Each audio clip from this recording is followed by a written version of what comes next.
Pemerintah Provinsi Kalimantan Selatan menggelar rapat kesiapsiagaan bencana kebakaran hutan dan lahan yang terjadi di daerah ini.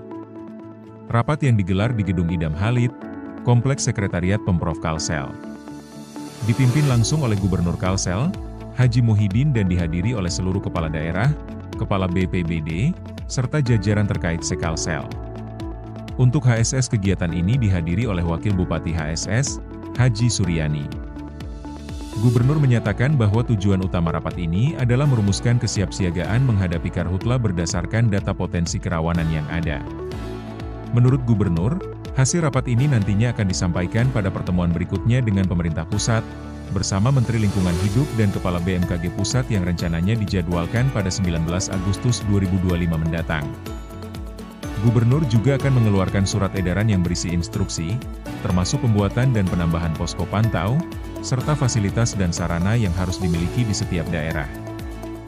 Menanggapi arahan Gubernur seusai rapat, Wakil Bupati HSS mengungkapkan bahwa pemerintah Kabupaten HSS telah melakukan langkah antisipasi sejak lama, seperti sosialisasi, apel kesiapsiagaan dan surat edaran bersama MUI.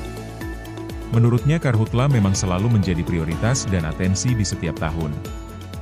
HSS sudah memiliki pompa air di setiap desa. Bahkan beberapa desa memiliki lebih dari 1 unit mobil pemadam kebakaran. Haji Suryani juga menegaskan komitmen HSS untuk mendukung program Pemprov Kalsel. Baik Wabub maupun BPBD juga menyambut baik rencana program cetak sawah dari Pemprov Kalsel untuk meminimalisir karhutla, yang dinilai sangat bagus. Rapat ini juga dihadiri oleh pihak-pihak terkait lainnya, seperti Forkopimda Kalsel, BMKG Kalsel, Damkar, para kepala OPD Pemprov Kalsel, pihak Lanut Syamsuddinur, serta jajaran BPBD seluruh daerah Sekalsel. Hari ini kita melaksanakan rapat koordinasi yang langsung dipimpin oleh Pak Gubernur, Pak Kapolda dan Forkopimda, di mana salah satunya penanganan hal-hal yang dilakukan dengan penanggulangan bencana kebakaran hutan dan lahan, dan kita sudah beliau penekanannya menegaskan untuk menetapkan status kebakaran hutan siap darurat kebakaran hutan dan lahan, dan kita sudah melaksanakan, kita sudah membuat termasuk juga kita sudah melaksanakan APR kesiagaan dan juga membuat surat edaran dan didukung oleh Majelis Ulama. Dan ini salah satu upaya kita untuk ke depan mengatasi kebakaran hutan dan lahan. Dan tentu apa yang menjadi penekanan Pak Gubernur untuk penanganan masalah kebakaran hutan lahan ini menjadi atensi kita, dan semua elemen masyarakat dan semua yang terlibat di penanganan ini. Kedepannya kita akan membuat embung ini untuk lubang-lubang sumur-sumur air sesuai dengan kesepakatan kita rapat koordinasi pada bulan yang lalu kan, tanggal 22 Juli tadi, itu yang akan kita lakukan Juni 22 Juli tadi ya, rapat itu yang kita lakukan. Salah satunya nanti akan siapa, OPD apa yang menangani itu.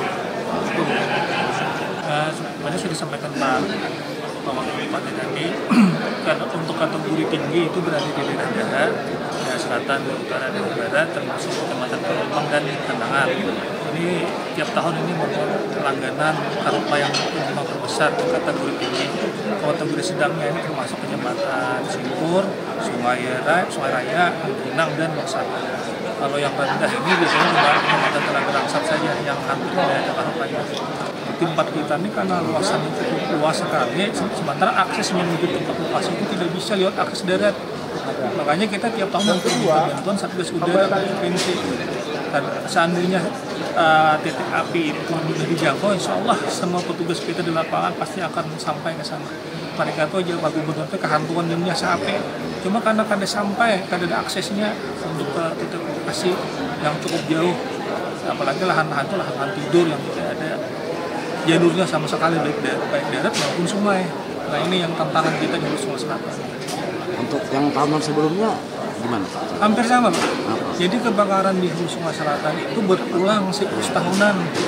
Kejadiannya hampir sama 2023, 2024, 2025 sama lokasinya di situ-situ aja. Kada berubah lokasinya di daerah Daha, penumpang tandangan maupun simpor. Provinsi memberikan tadi ada bantuan dari Satgas Udara. Tadi sudah disampaikan dari Dinas Pertanian akan berupa cetak sawah. Salah satu upaya puluhan ribu hektar, tergantung nanti Pak Bupati dan Pak Wakil nanti yang mengajukan dinas terkait untuk mengajukan permohonan untuk cetak sawah, termasuk tadi ada alat-alat berat yang mau bisa dipinjamkan, pinjam pakai kalau. Nah ini salah satu, menurut kami salah satu upaya pencegahan yang efektif agar masyarakat tidak kewalahan lagi.